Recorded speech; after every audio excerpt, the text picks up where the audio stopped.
വഖഫ് ബില്ലിൽ സുപ്രീം കോടതി ഇടപെട്ടിരിക്കുകയാണ്.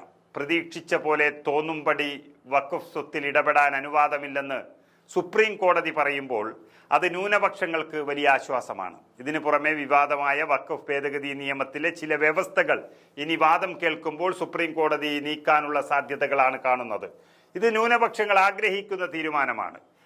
ഉപയോക്താവിനെ ആശ്രയിച്ച് വഖഫ് ചെയ്യുക, വഖഫ് ബോർഡുകളിൽ അമുസ്ലിങ്ങളുടെ പ്രാതിനിധ്യം, തർക്കത്തിലുള്ള വഖഫ് ഭൂമിയുടെ നില മാറ്റാനുള്ള കലക്ടറുടെ അധികാരം എന്നിവയിലായിരിക്കും കോടതി തിരുത്തൽ നടത്തുന്നത്. ഈ ഭേദഗതികൾ പിൻവലിക്കണമെന്ന് ഇന്ത്യ സഖ്യം ആവശ്യപ്പെട്ടതാണ്. അതേ തീരുമാനത്തിലേക്ക് തന്നെ സുപ്രീം കോടതിയും എത്തുകയാണ്. അസാധാരണ സാഹചര്യങ്ങളിൽ അല്ലാതെ ഒരു നിയമനിർമ്മാണത്തിന്റെ പ്രാരംഭഘട്ടത്തിൽ അതിനെ ചലഞ്ച് ചെയ്യുന്ന കേസുകളിൽ സ്റ്റേ അനുവദിക്കാറില്ല. എന്നാൽ ഇത് അതിനൊരു അപവാദമായേക്കുമെന്നാണ് വാക്കാലുള്ള നിരീക്ഷണത്തിൽ ചീഫ് ജസ്റ്റിസ് സഞ്ജയ് ഖന്ന പറഞ്ഞത്.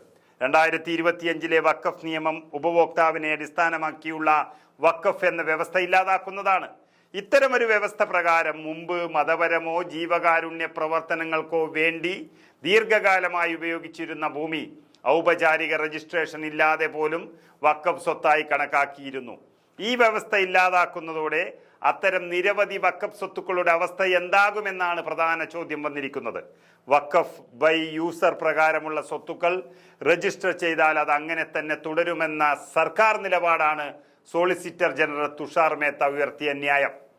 1923 ഒന്നാം വഖഫ് നിയമം മുതൽ വഖഫ് സ്വത്തുക്കളുടെ രജിസ്ട്രേഷൻ നിർബന്ധമാക്കിയിട്ടുണ്ട് എന്നാണ് തന്റെ ന്യായവാദത്തിന് മേത്ത അടിസ്ഥാനമാക്കിയത്. നിയമത്തിലെ ഒന്നിലധികം വ്യവസ്ഥകളെക്കുറിച്ച് കോടതി സംശയമുയർത്തുന്നുമുണ്ട്.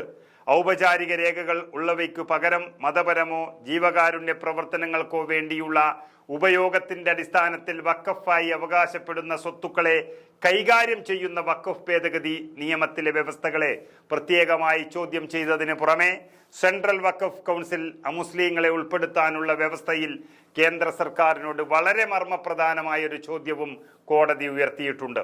വഖഫ് ഇസ്ലാമിലെ ഒരു സ്ഥിരപ്പെട്ട ആചാരമാണെന്നും അത് ഒഴിവാക്കാൻ കഴിയില്ല എന്നുമായിരുന്നു മറ്റൊരു വാദിഭാഗം അഭിഭാഷകനായ ഹുസൈഫ അഹമ്മദി കോടതിയെ അറിയിച്ചത്.